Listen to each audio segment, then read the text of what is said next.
This video shows the construction of one of my altarpiece works. It shows how I put it all together, construct it, and then actually do the finishing on it before I start on the actual painting part on the book pages for each section. You'll see here that I make very specific directions and plans for how I'm going to put it together. That's to the actual size of how I'm going to build it. So it shows the height, the width, the depth, and any other special little comments. I made this one to go with this drawer that's made, the front of it has little children's building blocks, and so I had to base it off of that to know what size everything needed to be in the end. Here I am ripping down the timber for it, the probably 1x6 wood. So there were different depths to different sections of this piece, and I had to start with something wider and then cut it down from there. I was also cutting channels in some of the different sections for this. That is so that I can fit sections in. I'll have either plywood or masonite sections for the doors that are typically in the front, and even for the backing part. Here you can see where that groove has been cut through there already, and then there's a little piece of plywood, so this helps me know where I needed to stick stuff for the backing, that it's deep enough there so that it's going to have a flat back on it. And then there are also these other pieces that have the channels through them, and so this would be a strip that would be used for the different doors, because I will stick either a piece of plywood like that or a piece of masonite in there. Some of these sections, I've dry fit this piece together. You can see this larger section, and I'm actually taking a file to both sides and just kind of chamfering it, is what you would call it, so that it fits into the sections across there. There's already some little parts that are other channels that are cut out. So there you can see another channel that was for this kind of fencing material that's stuck in there. So after I have it all together and it shows that it will go together right, then I put the glue in there and put all the clamps on it. There are some miter clamps on the corners, and also that strap clamp that goes around the whole thing. I filled in any little gaps that were on there, and then would come back and sand that later.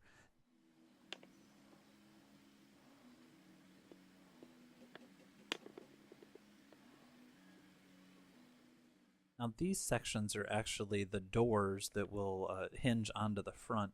You can see the channel that is through each of them. I kind of have to glue them up in different sections at different times so that I can fit the board. There's a piece of masonite there or a piece of plywood in there, and then those clamps will go around there. The top of the main section here, you'll notice I've cut a section out. That's what this is going to fill in, that part that has clamps on it.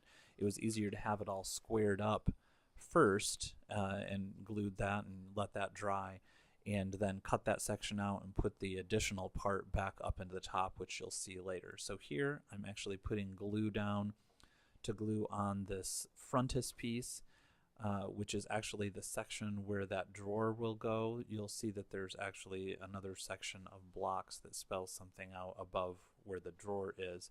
But I had already pre-drilled some holes there, those little pilot holes, so that would go in a little easier and be exactly where it needed to be. And I wanted this drilled in there to make sure that it wasn't going to leave any gaps around the edges once I get it all painted back down. The section where the screws actually has molding go over it later, so you won't even see where those are. So I'm fitting this in there before I end up gluing that, and then I'll go over and grab the drawer and see that it fits in there the way that it needs to, and just kind of checking. I've got these little decorative elements that are going to go in there as well, and making sure that that's all going to look okay.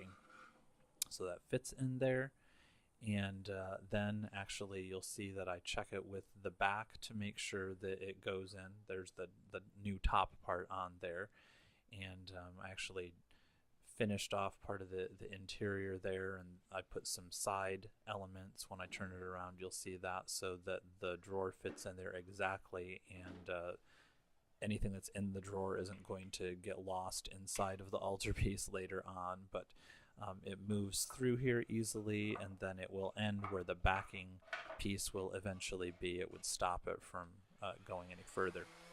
Here I am sanding down all of the pieces after the doors and the actual main part gets sanded down. Most of this flat part, like I'm sanding right there, actually will have gold leaf on it later on, so it needs to be quite smooth. And I also do the outside area, this exterior, which is going to seem kind of strange because in a second you'll see I grab this wire brush and then I go back over the whole thing, and I'm raising the grain on the wood there, but I need it to be somewhat perfect before I start doing all of that. After I've rubbed it all with the wire brush, even on these interior areas and all around that exterior, I place this solution of steel wool that's in vinegar. It goes on kind of brownish, but what it actually does is oxidizes the wood. It will turn it kind of gray and make it look weathered later on. Once it's all dry, you'll be able to see that.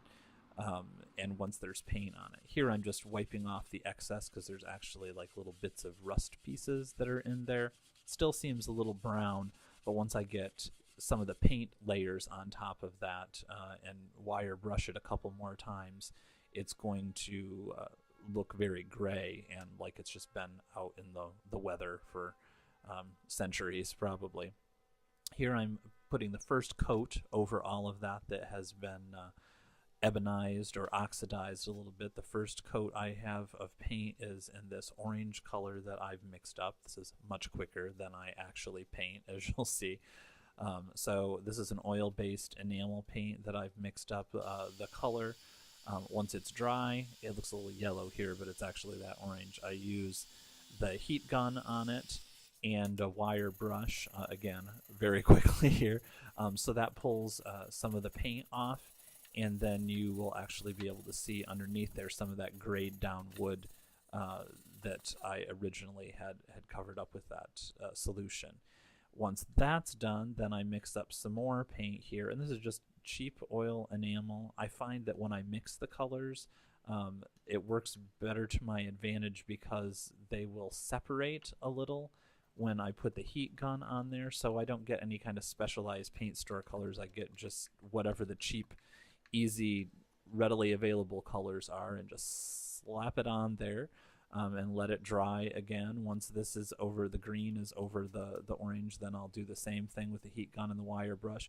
I chose this green and this orange because they actually match some of the colors that are in those building blocks. Usually I use a pink or a yellow or a green that remind me kind of the old layers of paint that you find in old American churches quite often. So you can see a little bit of the orange is coming through, a little bit of that gray wood is actually coming through at this point as well.